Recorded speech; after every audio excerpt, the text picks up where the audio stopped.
యాదాద్రి భువనగిరి జిల్లాలో పులి సంచారం ప్రజలకు కంటి మీద కునుకు లేకుండా చేస్తోంది. రాత్రి వేళ ఆవులు, లేగదూడలు, మేకలపై పులి దాడి చేసి తింటోంది. తాజాగా ఆలేరు మండలం సారాజిపేటలో ఓ ఆవును చంపేసింది.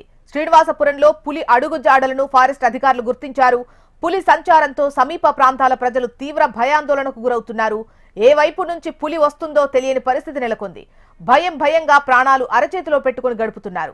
భద్రతా చర్యలు పెంచాలని, పులిని బంధించాలని కోరుతున్నారు.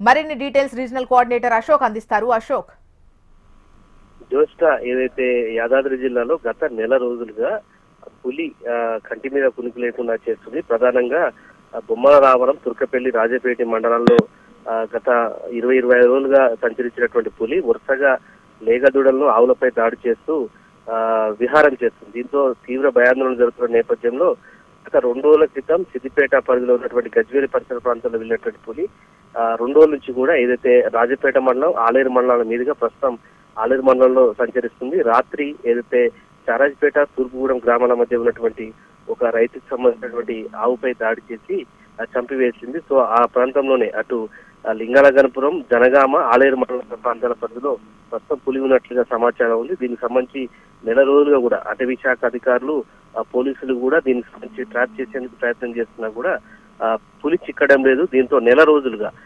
ఆలేరు నియోజకవర్గంలోనే ఈ బొమ్మలరావరం, తుర్కపల్లి, రాజపేట, ఆలేరు మండలాల పరిధిలోనే ప్రస్తుతం పులి సంచరిస్తున్నటువంటి నేపథ్యంలో జాగ్రత్తగా ఉండాలని చెప్పేసి అటు ఫారెస్ట్ అధికారులు చెప్తున్నప్పటికీ కూడా గొర్రెల కాపరుదారులు, అలాగే వ్యవసాయం చేస్తున్నటువంటి రైతులు, కూలీలు కూడా తీవ్ర భయాందోళన మధ్య ఉంటున్నారు. ప్రస్తుతం ఆలేరు మండలం, అటు లింగాలగనపురం మధ్యన ఉన్నటువంటి ప్రాంతంలో పులి ఉన్నట్లుగా సమాచారం. జాగ్రత్తగా ఉండాలని చెప్పేసి కూడా ఫారెస్ట్ అధికారులు సూచిస్తున్నారు. Just right Ashok.